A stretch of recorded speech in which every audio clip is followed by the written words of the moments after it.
Good afternoon. As Melissa mentioned, my name is Matt Podzis, and I do direct a ministry in Chicago called Poema.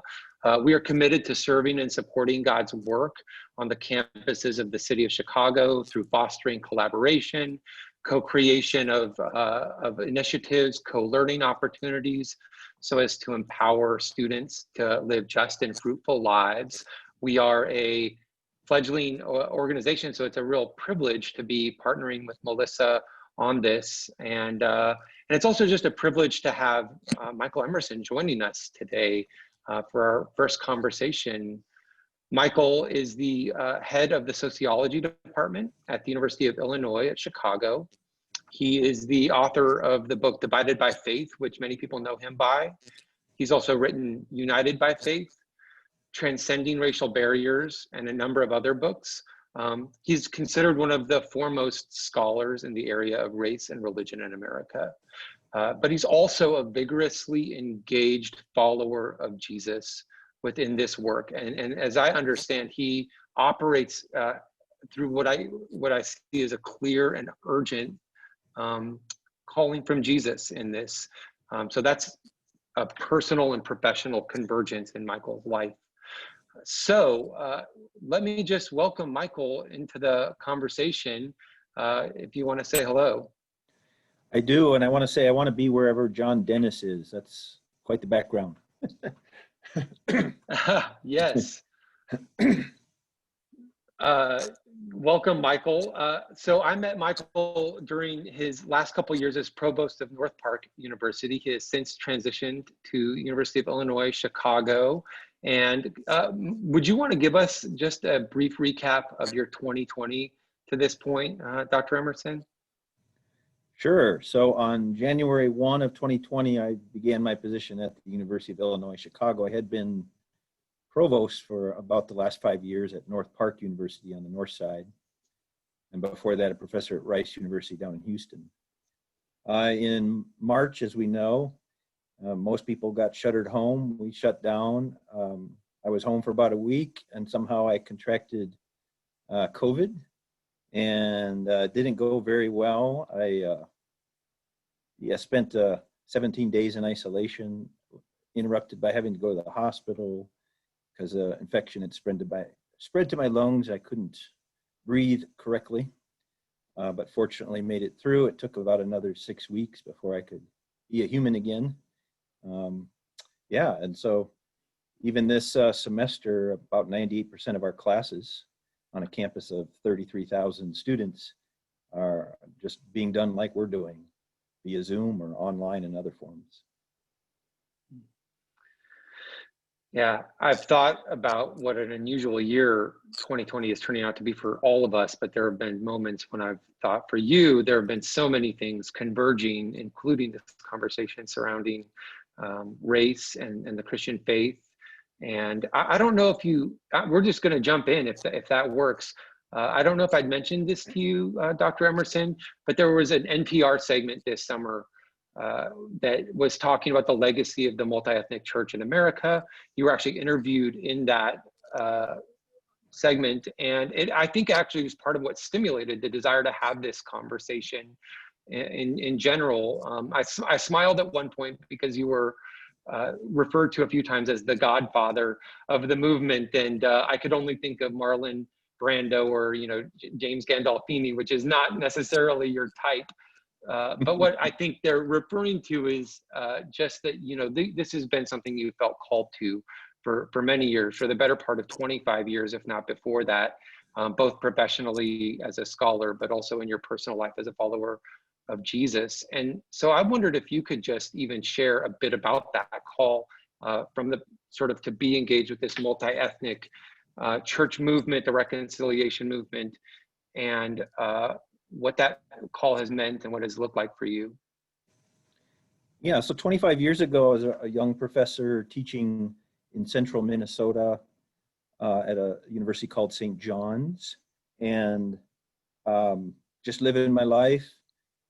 I didn't really understand race at all. I was in a metropolitan area that was 99% white, St. Cloud, Minnesota. I got invited through our church, one of our church leaders, to go to something I'd never heard of before called Promise Keepers. And we made a drive out to Colorado for this big stadium event. I was interested because, the lead head of it was this famous football coach, McCartney, who was coach of the Colorado Buffaloes. But there I had an Acts 2 moment, a transformation that changed my life, but also changed our family's life.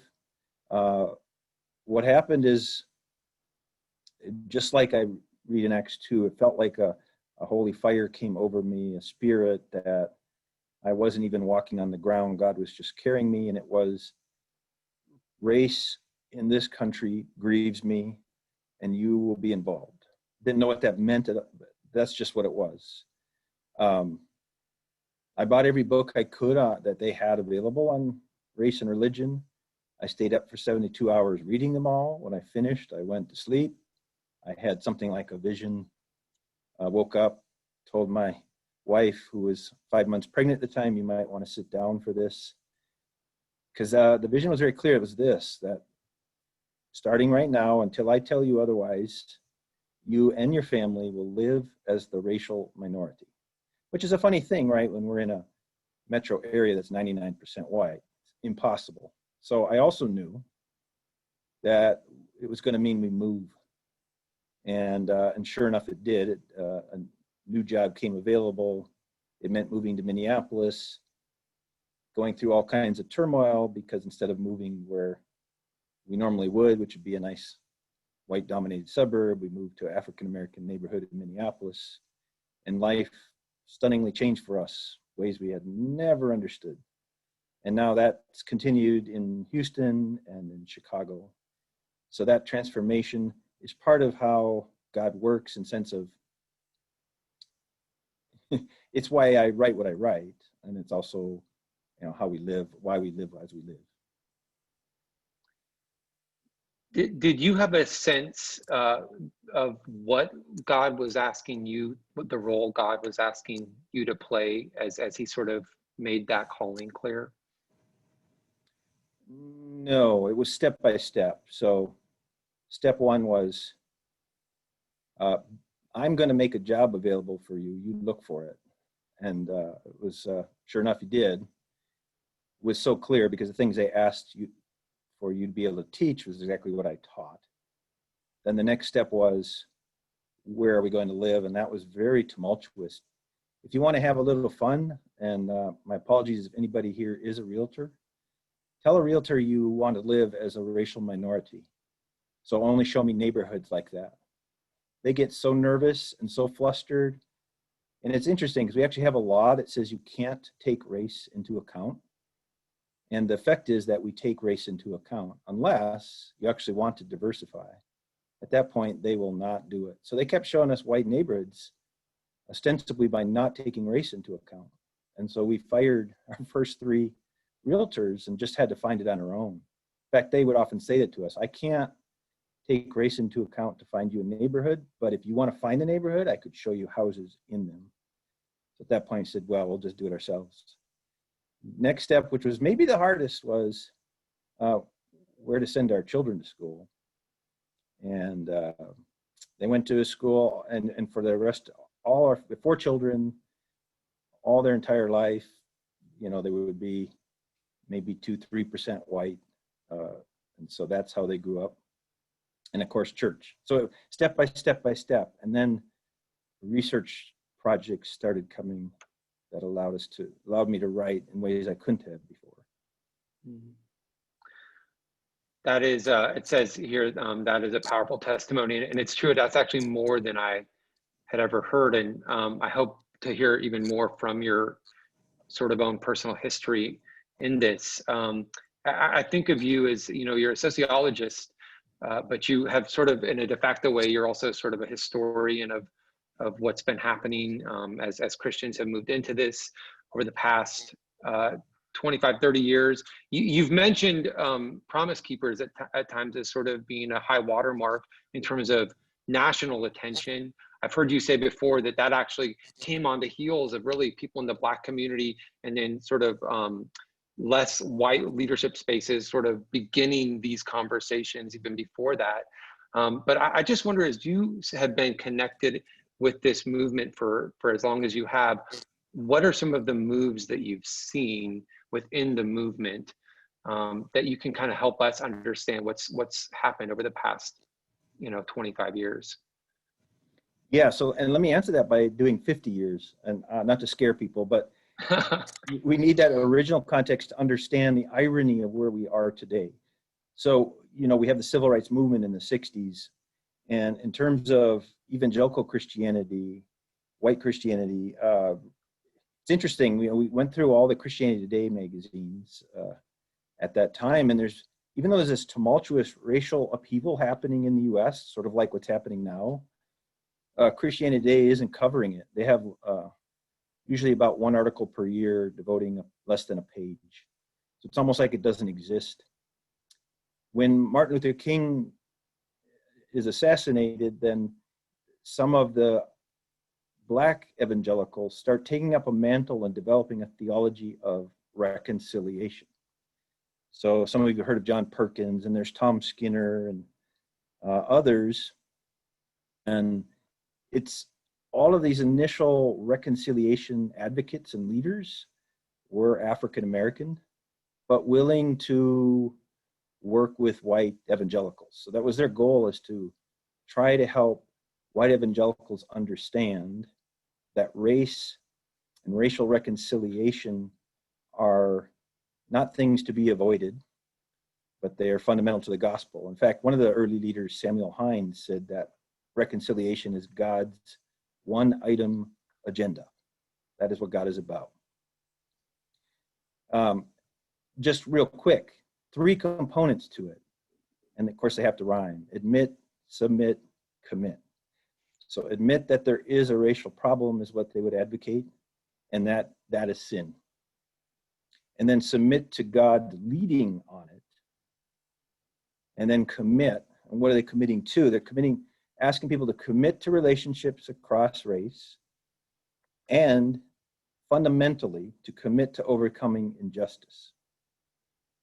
So the idea is, as you develop relationships, as you surrender to God, then arm in arm, people of all different backgrounds, Christians, will work for justice for their fellow brothers and sisters. So that's all being developed in the 70s into the 80s.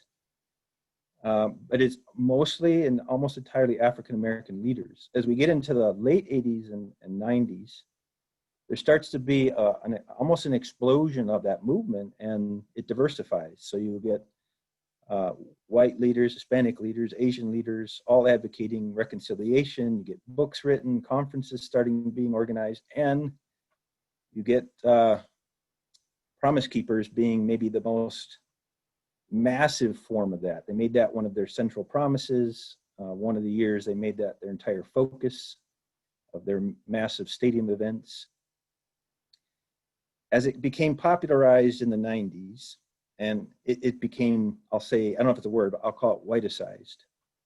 So what happens is it gets individualized as the way that white folks typically demand things to be. And that is, look, racial relationships, yes. Systematic injustice, not part of our understanding of what racial reconciliation is. So as you read the writings that come out at that time, then more and more that huge part, which was actually fundamental for the African Americans developing it, that you have to work for justice, that disappears completely. And it becomes overwhelmingly how to develop relationships, how to maintain relationships. Because the issue is, well, there's individual sin, and the problem is we don't get along. So if we can get along, then we can move on. So that's where we are, heading into 2000, so on. Do you want me to keep going or stop there? Well, I mean, I think there's certainly another couple decades that is true, factors into that. I was thinking of the NPR piece that I referenced at the very beginning. It seemed like you struck a fairly somber tone in that, and in fact, I know you've been updating a lot of the work that you did from Divided by Faith. You're preparing to release a book that brings in sort of a new follow-up on that research. And I guess my question is just, well, all right, you said that you feel like this has been sort of a series of, there's been some defeats that we've suffered in this movement. And I wondered if you'd want to say more about that. It sounds like as you're talking about the challenges of how we see the way the world works have created some pretty big obstacles. But when you say that there have been some defeats that have been suffered in this movement, yeah, what would you say about that? How would you sort of elaborate on that? Yeah, so one of the things that happens then coming into 2000 and after is reconciliation movement morphs into an expression, which is the multi-racial, multi-ethnic church movement. So we've been tracking that since 1998, and multi-ethnic churches, where no one racial group is 80% or more of the people, have quadrupled in this time. So it's been a very successful movement. It's been a very concerted effort. There are organizations that exist to do nothing but help churches diversify. The same process, though, that I described happens as churches diversify. The idea was you diversify to help create the institution that allows for those relationships, that allows the organization and the people with the relationships to work for justice, to work for overcoming inequality.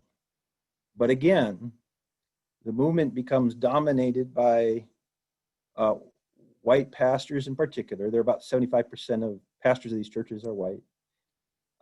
And they drop that part once again.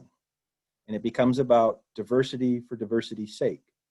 Hey, if we have 20% people who aren't white, we have succeeded, and we don't need to talk about it. In fact, it's one of the things we find in so many of these churches. They refuse to talk about it because they don't want to be, they call it divisive, and so they just try to avoid the issues surrounding diversity. Only talk is, isn't it great we're diverse? Let's celebrate that. So if you track, and I'll use Brenda Salter McNeil as an example because I noticed that you all can get a hold of her new book. She's one of the, I call it second wave reconciliation leaders, and maybe the most well-known and effective among all of them. And she's still there, but you'll notice in her book says now nothing about reconciliation. And this is part of the irony here that I was saying why we had to go back 50 years. So in talking with her, she said, I thought if I could teach my white brethren what the Bible actually says on these issues and show them with the word of God that they, being a people of the book, would of course say we must do this. And she said over all these years, she concluded that that isn't working at all. In fact, I've spent 30 years for nothing. And I think the last election for her was kind of a breaking point. So even though she writes multiple books on reconciliation, now, and this is what we're seeing, even the reconciliation people are saying, we're not going to use that word. We're going to use the word justice. Because white folks keep taking reconciliation and taking out the word justice. If history proves itself, I think either justice will get slapped down as being too politically correct or too Marxist or something. So I don't think changing the term is going to work per se.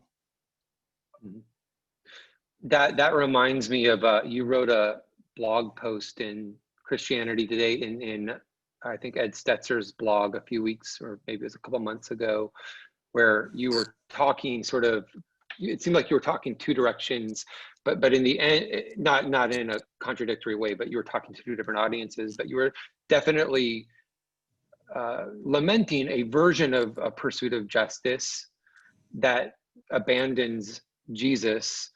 But then I think you said in that you should kind of go with Jesus in his pursuit of justice, and that you should do that in community.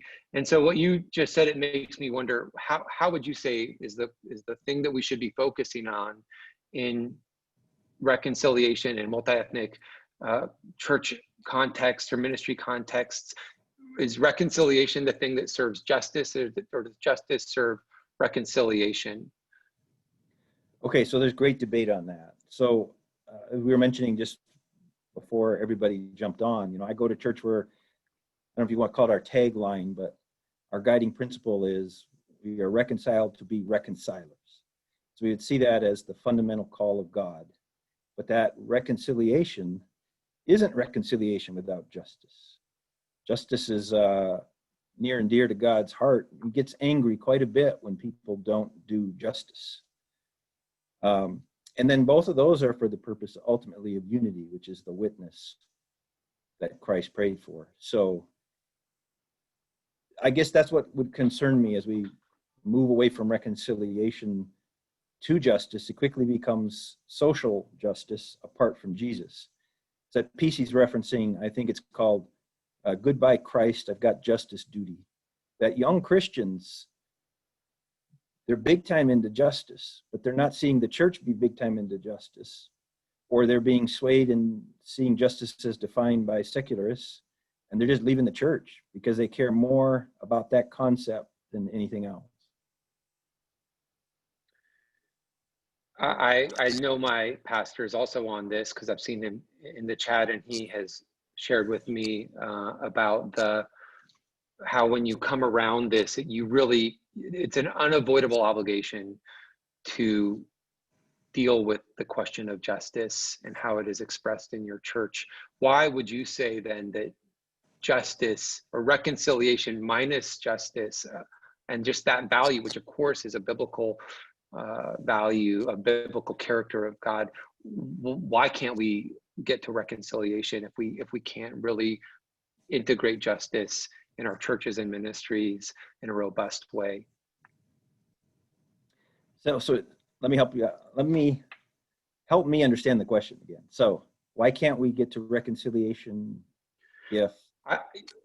Sure. I heard you say basically reconciliation ought to be, it's the thing that Jesus died to accomplish, and that there is a pursuit of justice that can kind of leave our pursuit of Jesus behind, but also justice cannot be left behind either if we're going to pursue a reconciled, multi-ethnic, flourishing multi-ethnic community as believers. And I just wonder, like, how you would express what happens when we try to not let justice play the role it's supposed to play in that.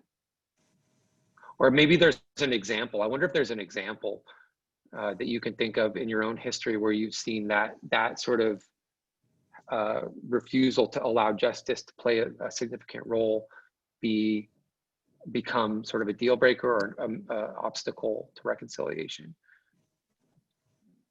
I mean, all the time, yeah. Here's the thing that's common across so much. I mean, in fact, I write about it 20 years ago. I was just rereading, like, wow, things haven't changed much.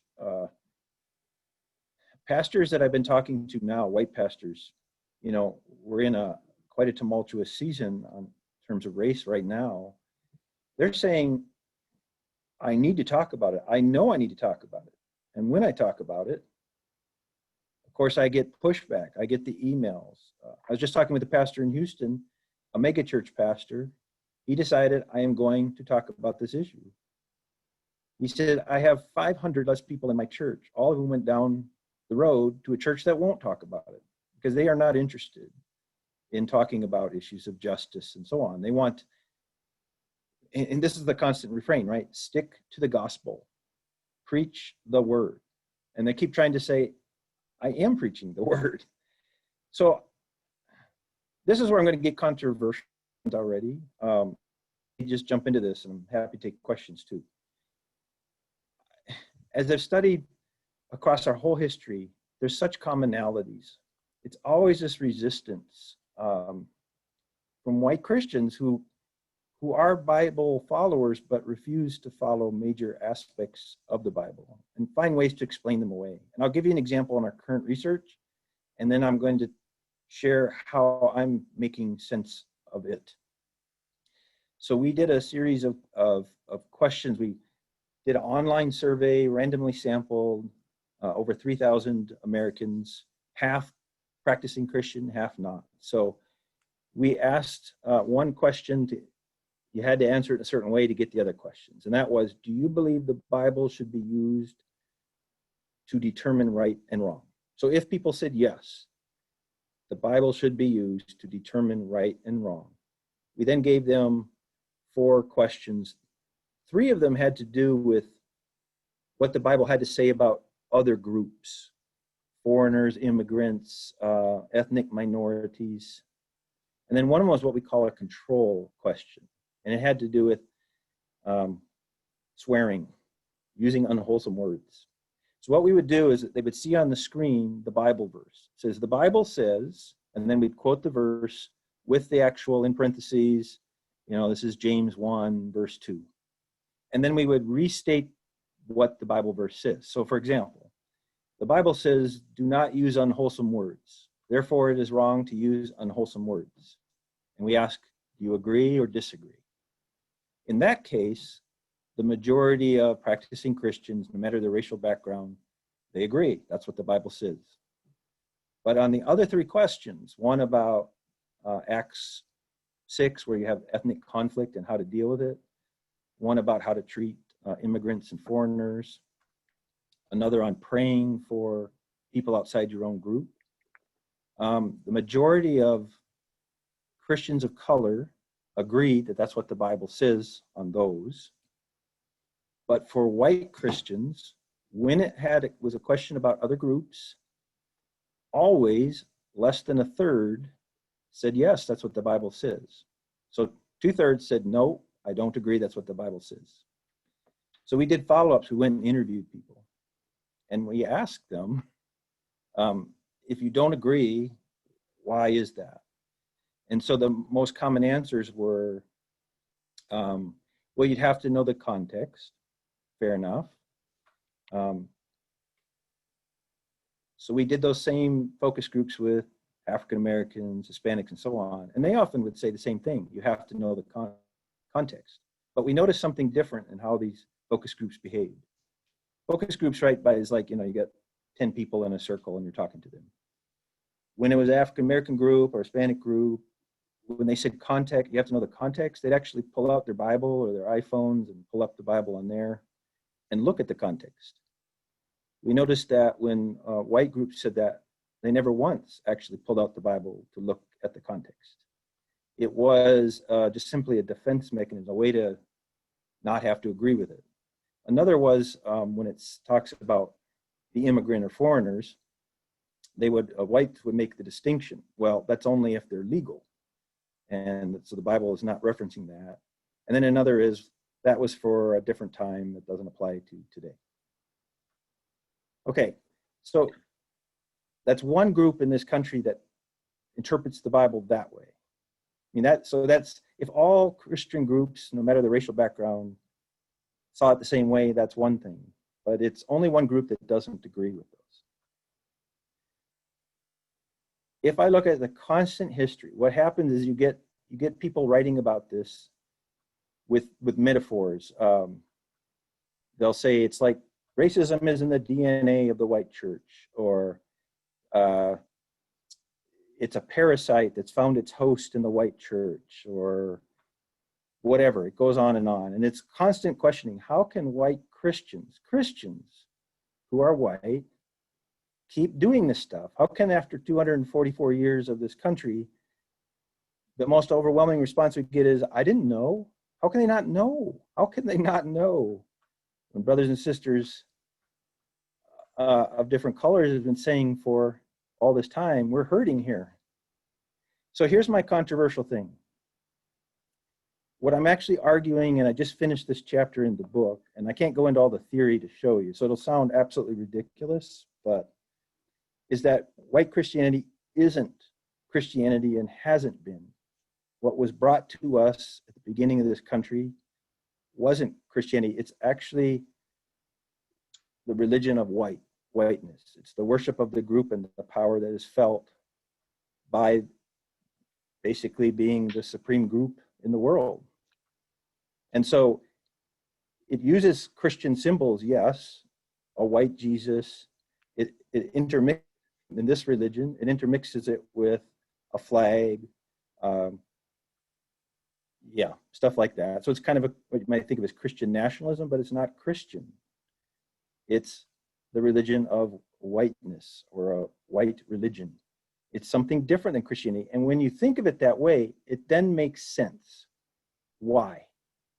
Whites can't seem to get justice and reconciliation, and why it keeps being rejected, and why we keep getting what scholars now call militant ignorance, that we just simply continue to say we don't understand, we don't know, teach me. It's because you're violating the religion when you try to do these things like equality between peoples. You can have equality between individuals, but you can't have equality between groups, because that would violate the religion. So, controversial, yes. But it's funny though, when I share this with African Americans, they go, yeah, duh. Mm-hmm. I want us to be able to move into a time of Q&A, and that is a very, that's a strong conclusion, and maybe you'll have the chance to share about that, kind of some more where that comes from.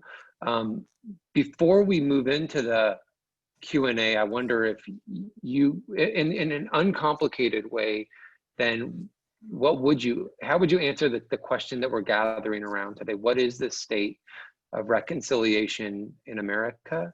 And if you want to throw in some of the, where are you finding hope and direction, that I would love for us to be able to hear that as well. But how would you answer the question? What is the state of reconciliation in America? Yeah, I think so. We're at a time of reckoning, and I think God is calling us to abandon this false idol religion that we've been following and to convert to Christianity. We do have plenty of white folks who are Christian and already have made that conversion. The rest of us need to make that conversion. And then we can actually start talking about reconciliation, not even talking about it. I mean, we will then know that is our call. That is what we are put on earth to do. And so right now we are in a really tough time in terms of reconciliation, because we have Christian groups fighting against what I'm now saying are not Christian groups, but saying they are Christian groups. And that's causing such angst that people of color in large part are abandoning this idea of reconciliation and saying, I'm not gonna work with white people anymore. The only way you get change historically is that the oppressed groups find a way to force the oppressor groups to change. What I want to see, and what my hope is, and I think this is what God's call is that the true power of the gospel will be witnessed when the two groups do it together, when it isn't us against them, when it isn't one trying to overthrow another, because that never ends. I mean, Martin Luther King knew that, right? You can't win a battle by defeating an enemy, because the enemy simply comes back and tries to defeat you. It never ends. It is the Hatfields and McCoys. So the only way we get true reconciliation is if and when we do it together, and it's time to do it together.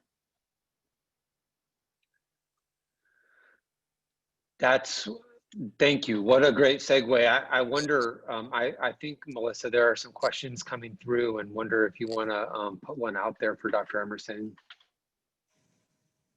Yes, there are some great questions coming in, and we'll try to field some of these as best as we can. There is one from Michael Sugihara. If you're able to unmute yourself, if not, I can ask for you. I know this man, Michael. If you're if you're not there, Michael, that's okay. I'm going to go ahead and ask your question. I think a helpful question. He was wondering, what have you seen as helpful for white Christians to bridge from experience God's justice reconciliation as sort of that only individual or relational aspect, to experiencing God's justice and reconciliation that includes that systems and policies and institutions that we are talking about. So are there some things that are helpful in trying to bridge that gap as those who have been maybe immersed maybe in a different mindset? Yeah, and so I won't answer, know all the cases, but the most powerful cases I know all have the same common denominator, and that's what I described at the beginning that God did with our own family. It is completely changing and moving you out of a white world. So I often will say to people, think about all the aspects of your life, where you live, where you work, where you worship. Change at least one of them, that you are a racial minority. Only when you have that kind of experience can you truly grasp what's going on. It's really difficult to read a book, even if you read a book within the context where you're seeing the inequalities. That book can have a powerful impact. If you read it apart from that, it's just like, well, it doesn't quite hit home, or doesn't make a whole lot of sense, or this person's too liberal, or whatever. So that's an important thing, a common thing that I see.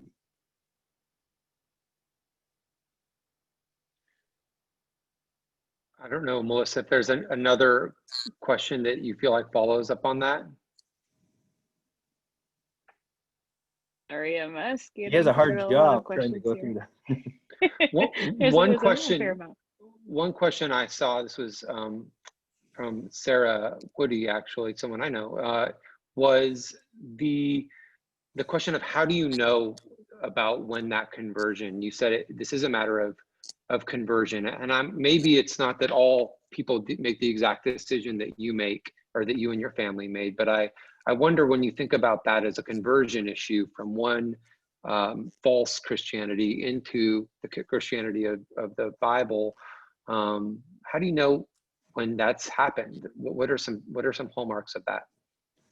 Some markers are like when you are reading the Bible and those words of justice, reconciliation, unity just jump out at you as these are truly the heart of God, because they are there so clearly. But yeah, so that's one hallmark. Another is when you find yourself truly grieved by brothers and sisters hurting, by inequalities, and by injustice. When that doesn't have to enrage you, but it deeply wounds you, it hurts.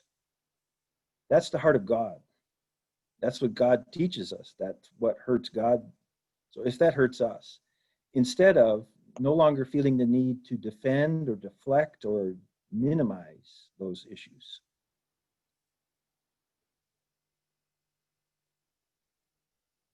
You use the word, militant ignorance or something like that. It sounds like there is a posture of openness that comes along with that replaces that stubbornness and that defensiveness. Yeah.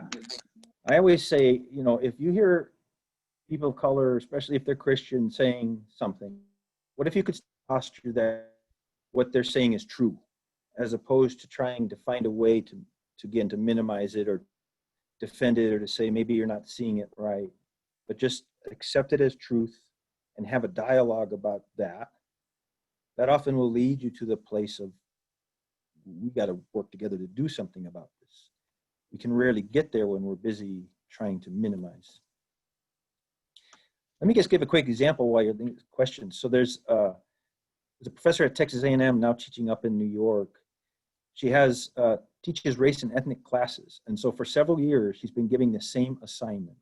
And the assignment is, after they spend a whole semester studying about racial inequality historically and contemporary, and how that's happened in the laws that have been put into place to create the inequality and maintain it in housing and in every other aspect, she then asks the students to see if their families either benefited from those laws and policies or been hurt by them. And so they're supposed to go, first of all, to interview their parents with a set of questions she provides. And then if their grandparents are living, to talk to their grandparents. What happened over the course of all these students, hundreds of students, is that Her white students had 7 times the wealth from those laws as students of color. Their families did. They were 7 times as likely to benefit from these laws and so on. So they found that, it's very clear. These laws really did impact my family. So they're supposed to write about that and then talk about what they might do. And what she found for the white students, who they'll even say, this is just horrible. I can't believe my family has benefited in this way. Their answer is, one is called the myth of white goodness or white purity. So they advocate for that. They say, if my ancestors would have known that they were benefiting unequally from these laws, they wouldn't have taken advantage of them. And so then in the end, what they're saying is, as they say, that it's sad, but if we would have known, we wouldn't have done that. But they give no answer to how to solve it today. Another, which is very common, was, this is very sad that this has happened. I feel very blessed that our family is able to have these resources. End of story. Again, it's not dealing with the issue. It's what I call by minimizing or defending or deflecting. Even our young students are doing that.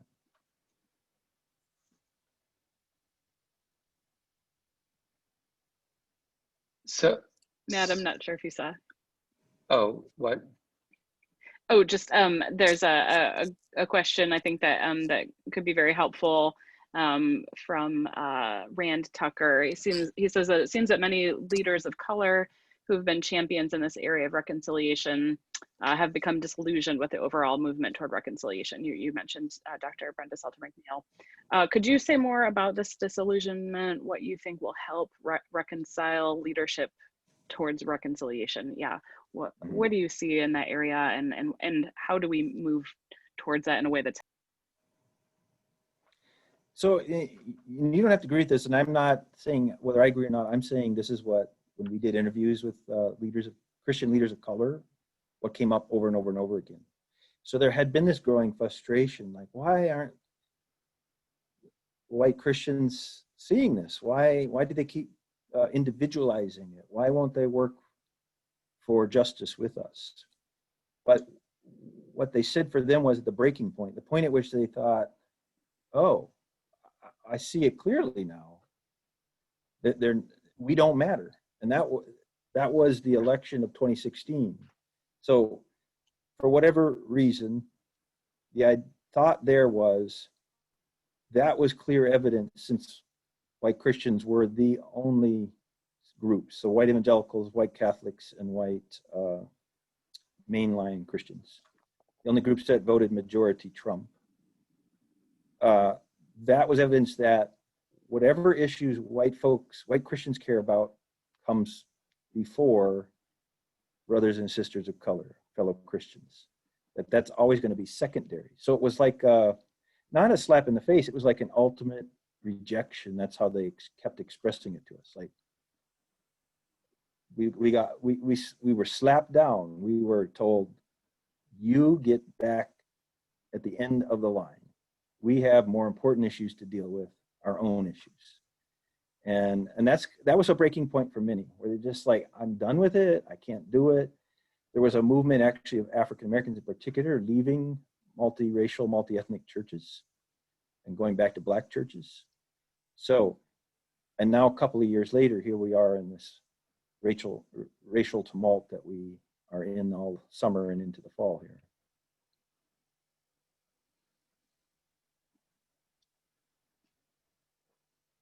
I think there are many who are asking sort of, you suggested maybe a movement, changing your setting to see more clearly what, how then do we, what does sort of the little person, me, what do I do? What does it look like? I think there are so many people looking for some ideas of a practical, how do I engage in this? Because I believe that the Lord wants us to move towards this. So any practical thoughts there?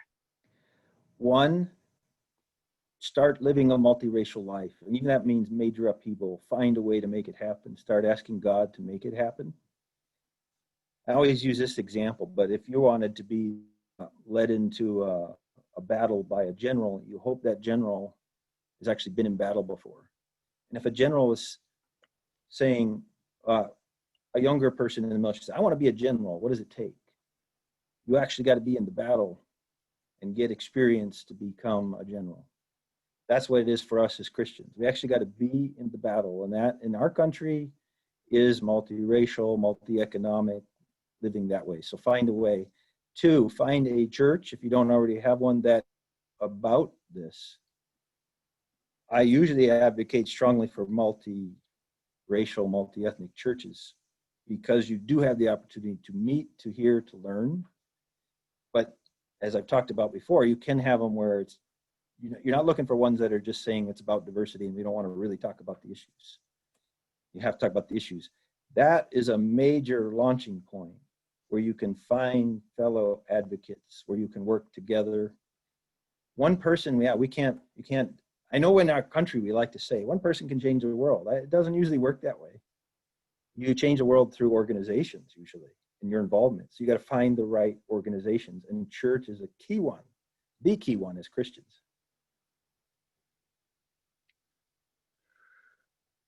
Well, we are running short on time, and there's many things. I know, for instance, we didn't mention this necessarily, but Jamar Tisby's book, Color of Compromise, actually integrates a lot of the work you've done. So from a historical perspective, you can sort of interact with that through that book. And then also Pastor David Swanson wrote a book recently called Rediscipling the White Church, where he gets into some of those same questions. I would recommend both of those because they both draw from some of the conclusions that you've been talking about, and they kind of elaborate from some different perspectives.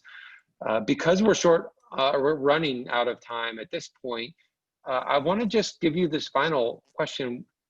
So I am often struck by this picture we have in Revelation of Jesus walking among churches, sort of geographical churches, and he gives his critique, he gives his commendation, he offers warnings, and he says, really, your witness in the world is at stake as a lampstand that represents me. And not to say that you know the inside track necessarily on Jesus, but as you look at the American church and you think this is what Jesus is inviting us into, this is what he's telling us in this moment, what would you think he might be saying to us and inviting us into? Yeah, I think Jesus is inviting us into the life of the kingdom, meaning the kingdom on earth. The Bible talks so much about the kingdom. It's inviting us to be part of that development of the actual kingdom on earth. You may have heard this analogy before, but for years, as they tried to break the sound barrier with airplanes, as you approach the sound barrier, the planes would shake violently. And so the pilots kept pulling back. They didn't want the plane to break apart. A man named Chuck Yeager, either a fool or really brave, we don't know which, as he approached that, he decided he wasn't going to pull back. If it blows up, it blows up. And he punctured through the sound barrier. And what he found on the other side is once you get through that violent shaking in which it looks like it's over, there was serenity. It was a smoothness and a quietness you can't experience on the other side of the sound barrier. I think we're in that right now. We keep pulling and we're shaking violently. And so our instinct as a people is to pull back. This is just too much. I mean, 2020, we're all going to feel like we're going to explode. I think God's inviting us. Jesus is inviting us in particular, pushing through. You are going to find something so amazing, something that we as Christians in this country have not gotten to yet, but it's there. Well, Michael, that's an amazing analogy, and I am really grateful for your willingness to sit and to be with us this afternoon. I think you said that, you want people to be leading you in battle who have been there themselves, and very, very grateful to just have you as someone who has been in this by the call of Jesus, and that we could have this opportunity to listen to you as a trustworthy voice. And so you guys can find a lot of Michael's books online. When is your next book scheduled to be released, Michael? 2021, so it's a little bit of time. Okay. If I could just say, if you all come back the next couple of weeks, the speakers he's got are much better than me. They're amazing, and they'll have powerful things to say. What a great segue. Melissa, do you want to share a bit about what's coming in the next couple weeks? Sure. I'm gonna share my screen here in a second. And once again, thank you, Dr. Emerson. It was really powerful, a lot to chew on there. I know that there are still a lot of questions. I'm sorry to those of you whose questions we didn't get to ask as we were trying to curate those. But I do hope that you'll come back, that you'll interact with some of our upcoming speakers, that you might, I'm putting up again the discount for the Becoming Brave book, as Dr. Brenda Stilta McNeil was mentioned a few times. I think that you might find very helpful in some of that practical, again, that courage to pursue racial justice is her tagline there. But as mentioned, next week, we are looking forward to having Dr. Christina Edmondson with us. She was a former dean at Calvin College. She's an author, a speaker. She co-hosts a fantastic podcast called Truth's Table. I think that you'll find her really helpful as we talk about anti-racism with her. She's teaching a course on that coming up. And so I think we'll continue to engage in this conversation and hope that you will join us for that. And once again, thank you so much, Dr. Emerson, for being with us. We are grateful. Thank you to all of you as well. And we hope to see you again next week. So thanks so much. Thank you.